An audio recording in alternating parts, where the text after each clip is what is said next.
The things I do to amuse you. Like a performing seal. Well, again,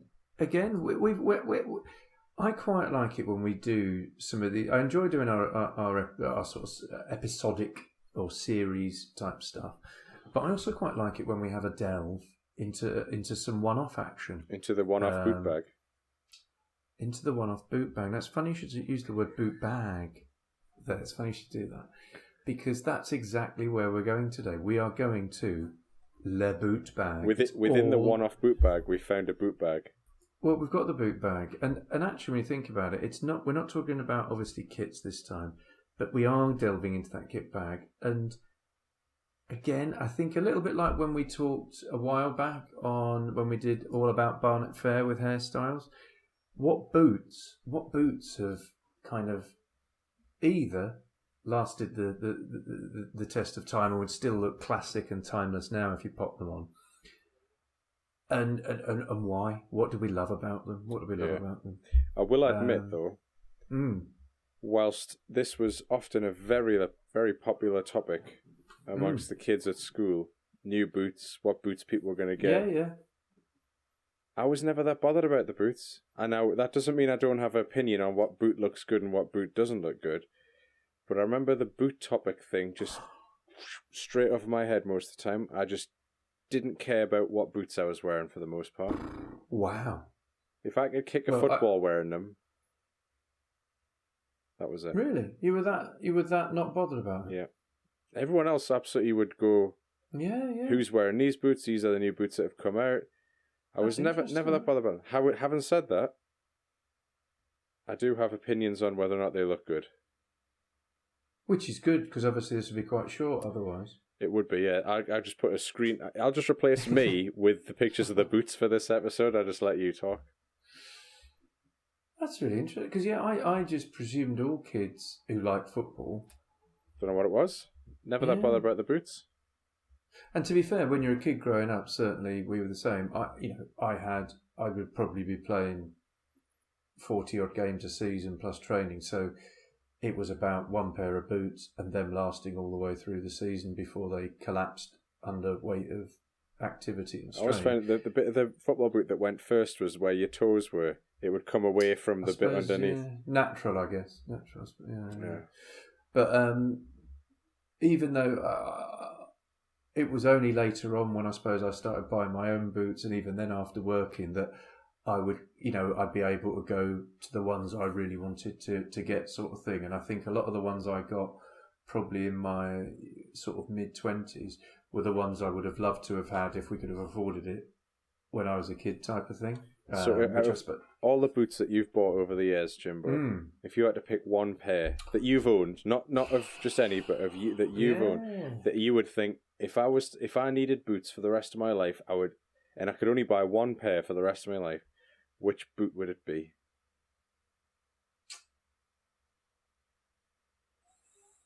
I'm torn, mate, and it's interesting. I'm torn between Adidas Copper Mondial, which we'll come on to, and Puma Kings.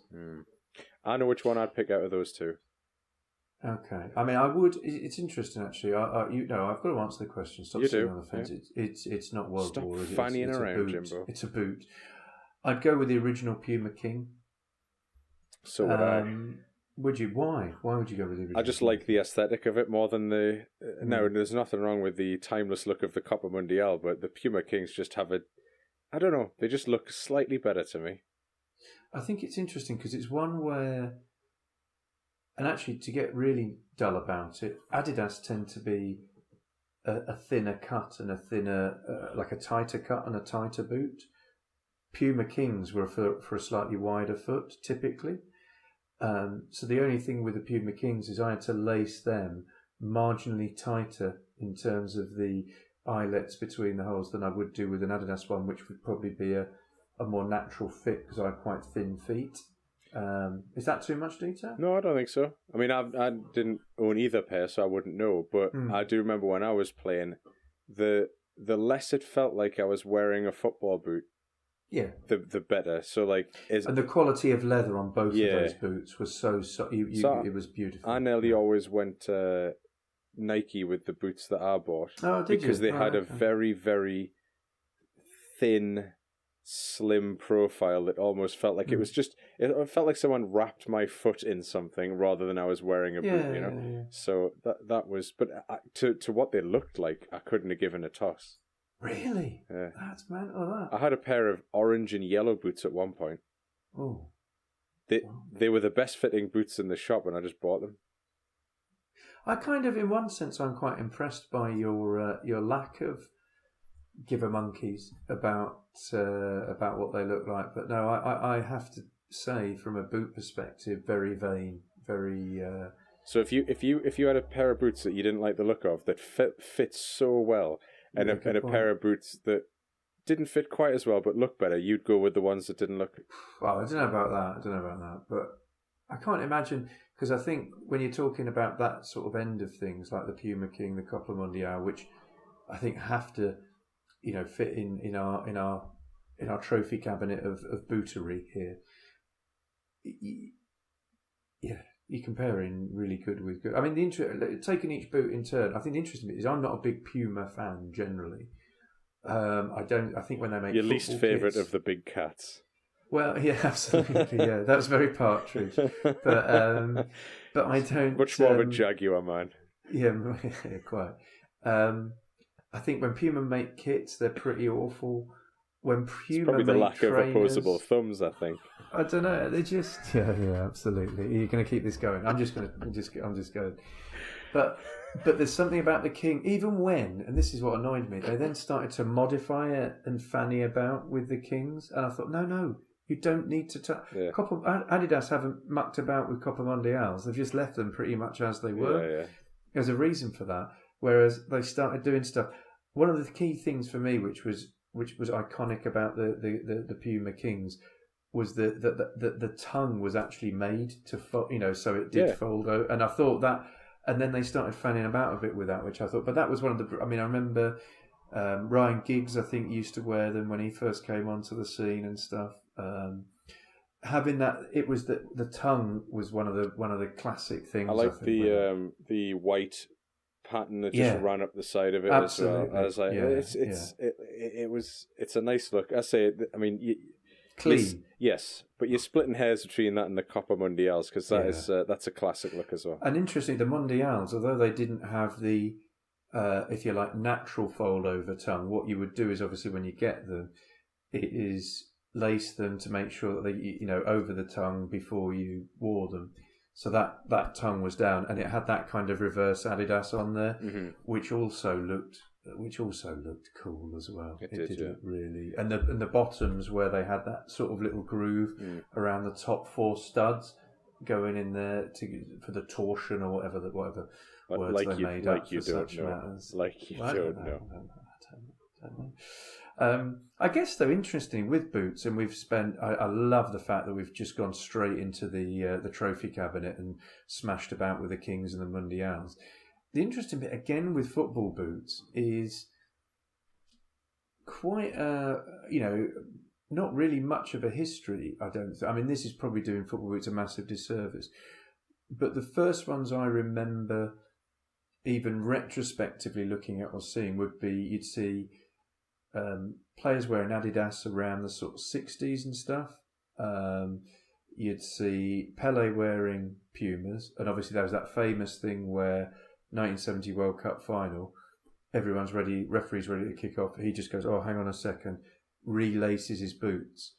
Obviously it's Pele, so camera focuses in on Pele tying his Pumas up, all apparently done deliberately to highlight that he's wearing Pumas. Yeah.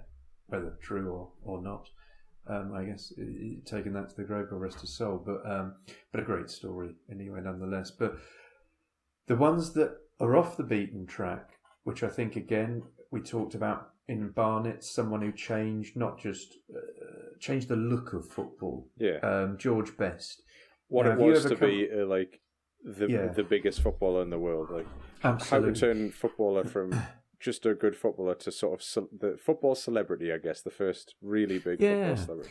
And that extended into boots. And have you ever fashion heard in general from what stuff he used absolutely. to wear? Yeah.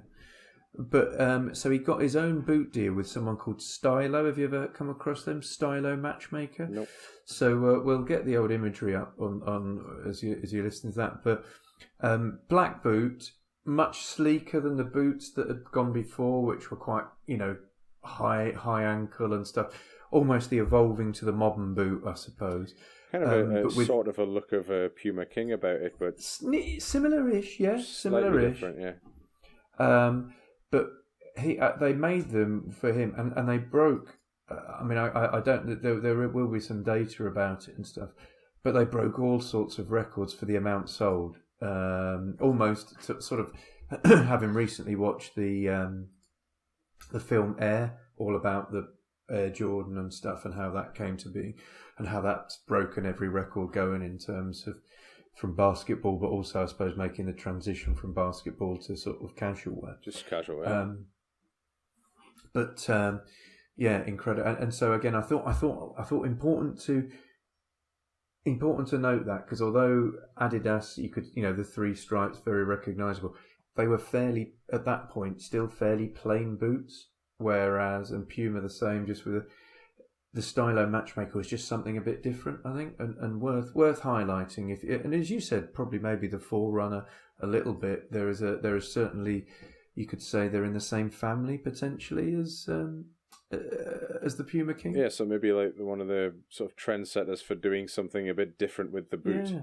Yeah. No, I think that's a very fair. Very fair statement, sir.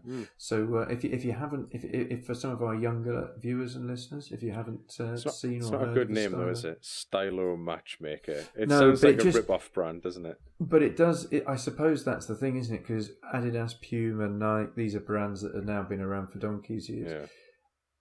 Yeah.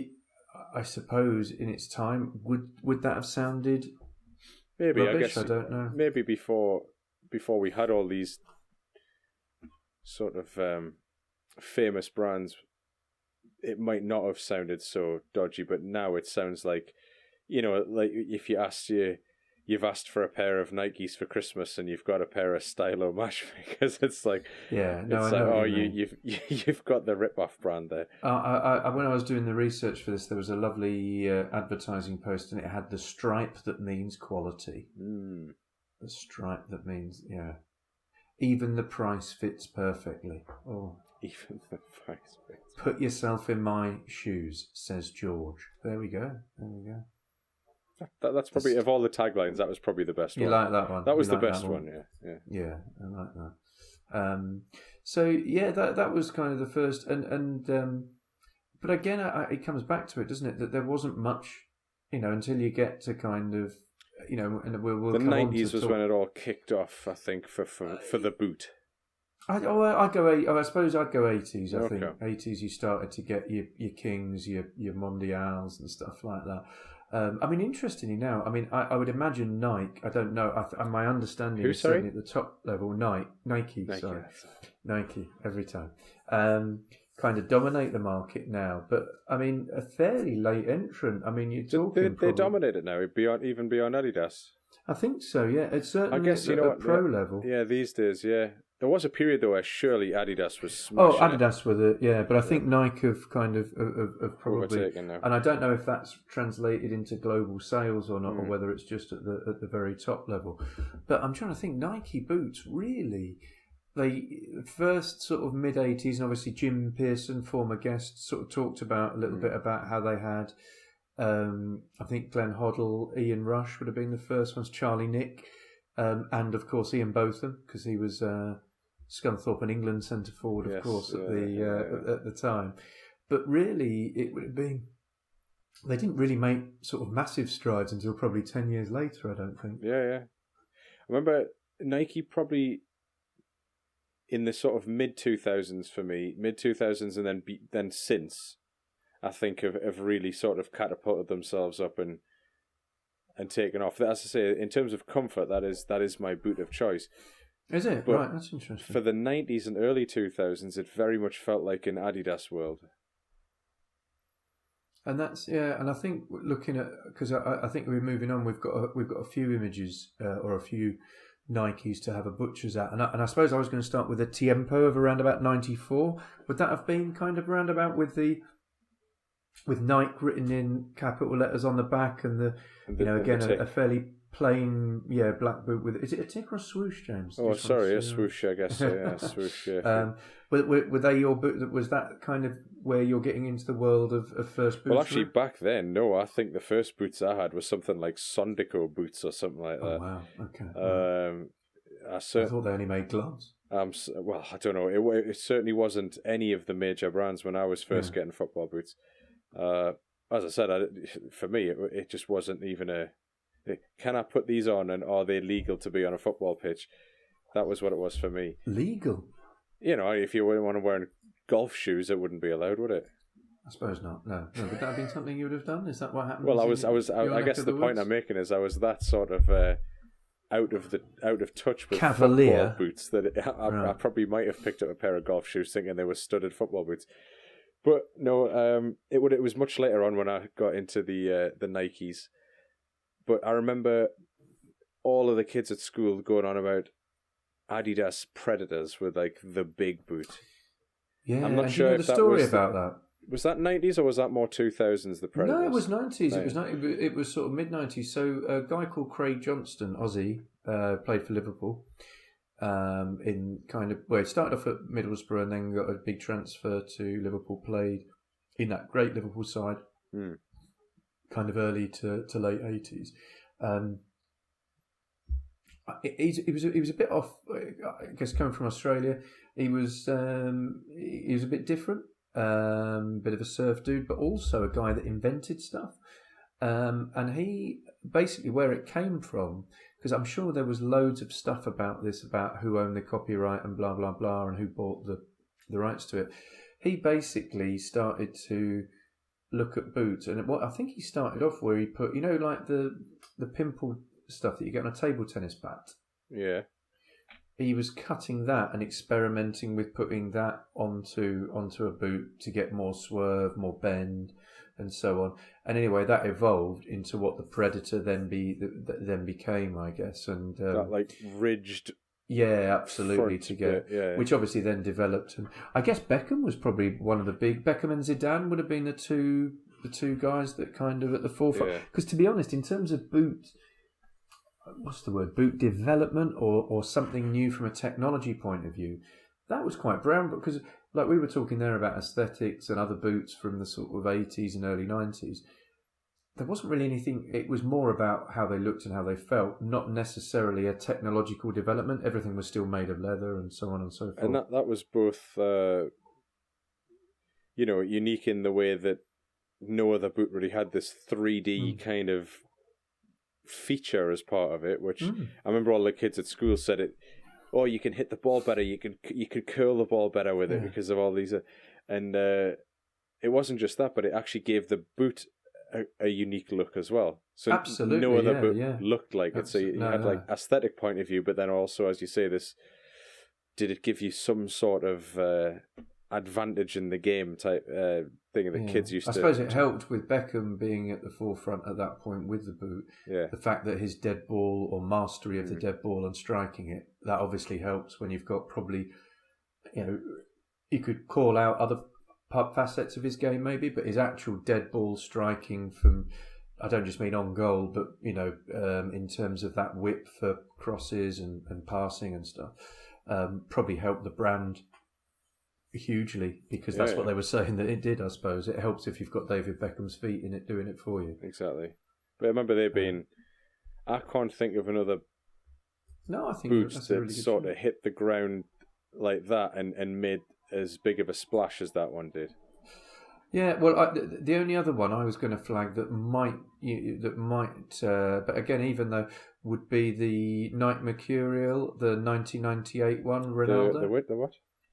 Mercurial. No, what was the word before that? Nike. All right. Are you going to do that every time? I am. You are, aren't you? Until you stop doing it. Okay, Nike. I'm not even going to say it again. The you know what I mean though. The grey, blue and yellow boots. The ones that look like that Manchester United kit from the Well, they're almost mid-90s. because weren't they made from? I don't know whether this is true or not, but weren't they meant to be? Actually, before we go on to talk about that boot, one more thing about Craig Johnston, and I don't know if this is urban myth or true. So just in case he also apparently invented the machine that if you open a minibar and take a drink out, he invented the thing that meant that the hotels could work out, oh, actually, you've had a bottle of lager or a bottle of Coke or whatever. Right, okay. I don't know if that's true or not, but I remember that being an urban Right, myth that's at the time. two things not in the same world at all. No, absolutely. You don't want to get them mixed up. So anyway, the Nike Mercurial, I think that was the first boot that I could recall that was made of different different materials, quite colourful as well. Yeah, colourful. And I suppose building on the technology of the Predator from a couple of years before was kind of saying that actually this is the stuff that NASA use on their spacesuits or wherever NASA might have used it, which gives you, and obviously when you've got old R9 in there doing the crazy things he was doing at that point, it does help, doesn't it? In terms of marketing. It does, because then kids are like, "Oh, all I have to do is put these on, and I'll be Ronaldo." Yeah. I think they were so stand out, even more so because of the visual look than the Predators, that I know at that time, if you ever came up, and obviously I'd been playing adult football at that point, if anyone ever had the pair on, it was almost like a target on their back. You had, you've got to be very good. I remember that was and white boots. If anyone rocked up wearing white boots, you better be good, mate, because you've got white boots on. But you know this what, is a strong statement you've made. That's kind of. Oh no, it would probably look more weird if you turned up in black with just because the boots are so colourful now. I fully agree. I think if you just rocked up with a pair of black and white, old school looking football boots, it'd be like, oh, what are you wearing now? They look ancient. And yet, to me, I still think when you think of like the Tiempos from '94, the aforementioned Kings and the Copa Mundial, there is still some. They are proper timeless classics. I think they still look absolutely. And I'm not a big fan of loads of colour on boots. I'll be honest. Which obviously you must hate every single boot from the last 10 years. Then. Well, not all of them. I think some of them. Like I'm thinking here, what's the one that sprang to mind? Van Dijk. Looks like he wears, I don't know what the actual model is, but he wears red ones, but they are as near to Tiempos as that because they're red with a white swoosh, but they're all red and they look, do you know what I mean? So it's not like he's got 16 colours going on there. And another one I wanted to pick out from the Nike sort of stable was is that all right? The Air Legend from which Ronaldinho had. Which were those ones that were kind of like a silvery goldy type thing. Yeah, with a gold swoosh. I thought they were, and they're the ones where he does that advert where obviously I don't know if there was camera work involved, but where at the Camp Nou he gets a pair out of a sort of gold box, puts them on, and then he's doing that. Yeah, you know where he's volleying against the bar and stuff. No, the thing is, and he's one of our favourites on the pod, isn't he? Ronnie. He's someone who could pull off a boot like that. Not many other people could rock up wearing silver and gold boots, and be half as good as they think they are. But you're talking about one of the greats of modern football, and worthy of a silver and gold boot, I think. Yeah, massively. And again, though, I think although they are a little bit way, there's still the simplicity of the design and the lack of fannying on is the thing that makes it, because it's that silver all the way with the main boot, and then just the gold, like the swoosh being gold, the tongue being. It's just those silver little touches. Is it white? Is it grey or silver? White, grey, silver, white. It's a grey, it's a white, it's a silver.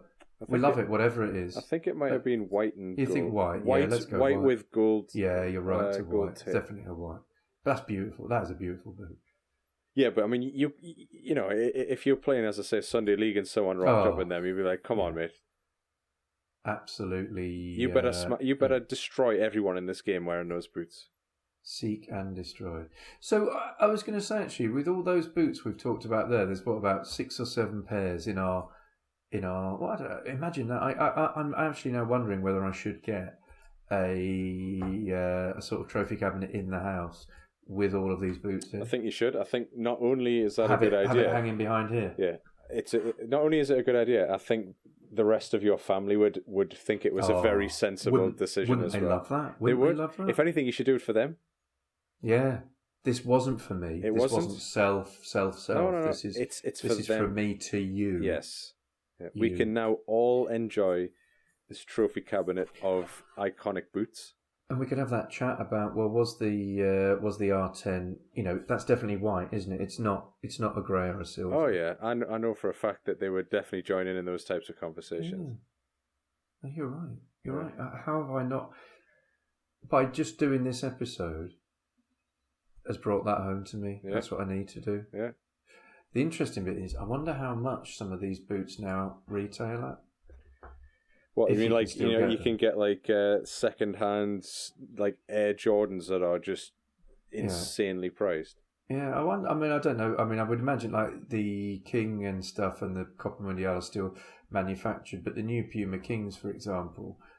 Oh, you mean like a brand new pair, not like a 94 pair or something? No, get a brand new pair. Oh, I thought you meant like get the classics in, So you can still buy. So I've just found on here the Nike Legend 7 Elite. So those Ronaldinho ones, you can place a bid for these on this particular website.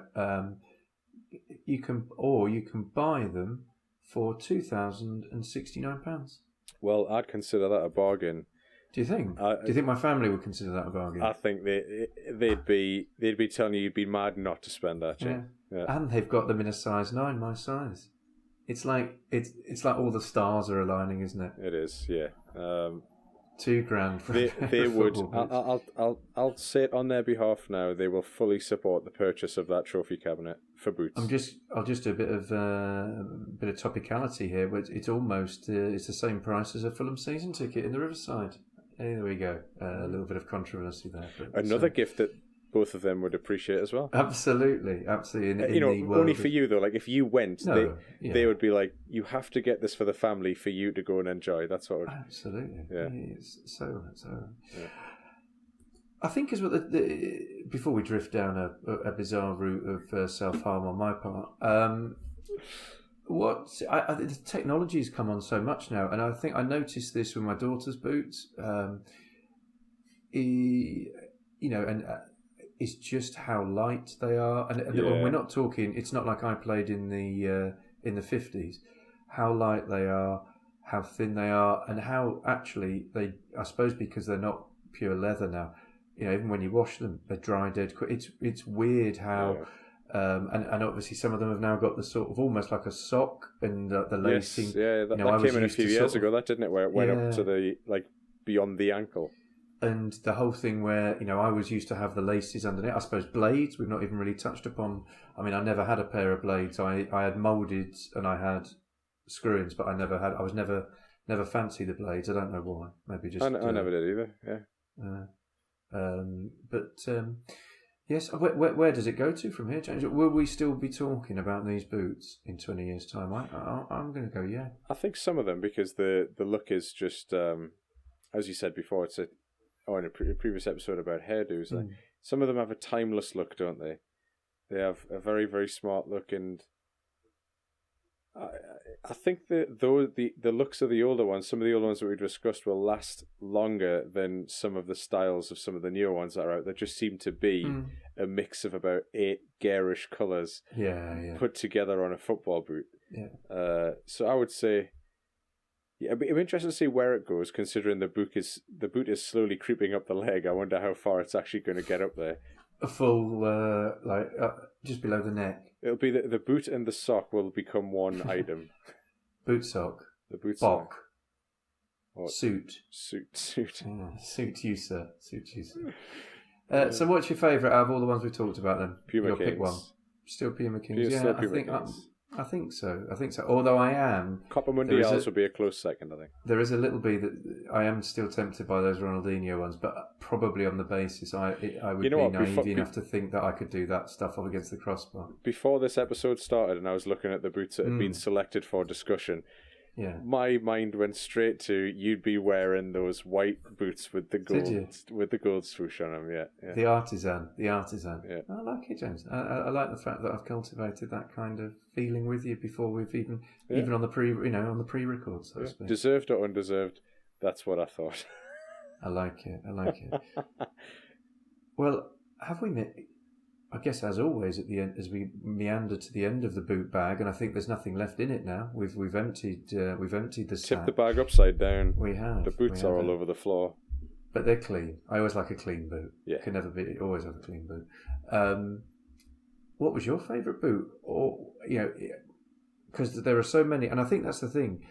I do sometimes wonder if we wallow a little bit in nostalgia, and actually the Puma Kings of today or the Copa Mundials for, say, kids of 16, 17 now are very different, and they'll be talking about those boots that mean a bit to them when they get old and grey. But and I would also like to know what your favourite big cat is as well, because we've established what James is today. So I would like to know which one yours is. Yeah, not so up on my cats. In fairness, no. But let us know what your favourite boot is, and do, as always, in the comments, post links and stuff to images. Post the images on Twitter as well, and we'll do our level best to respond. And I was going to say on all the channels, whether you're listening or whether you're watching, please do subscribe. Ring the bell, ding dong ding, etc. Why does it help, Jimbo? Why does it help? The more people that do that, I guess, the wider the audience we can get in front of, and the more people that get to listen or watch our content, which we like, don't we? Indeed. I'm not sure it's a strong enough reason, but it seems sensible to ask James at the time. Well, it doesn't cost anybody anything to do it, so it's a nice little sort of thanks for that. It's a friendship tap. Ding, yeah, like a virtual high five or fist bump. It is, yeah. I'll do this like this. So there you go. You've now had, and now James. But actually, instead of doing that to your screen, because that would be weird, just click the subscribe button down there, or ding the bell. Consider it done. Well, Jimbo, enjoyed that one. Enjoyed that little delve into Bootbag, and look forward to bringing you more, obviously, highbrow stuff fairly soon, guys. Really important topic. Yeah. Take care. See you soon. Bye-bye. Drive well.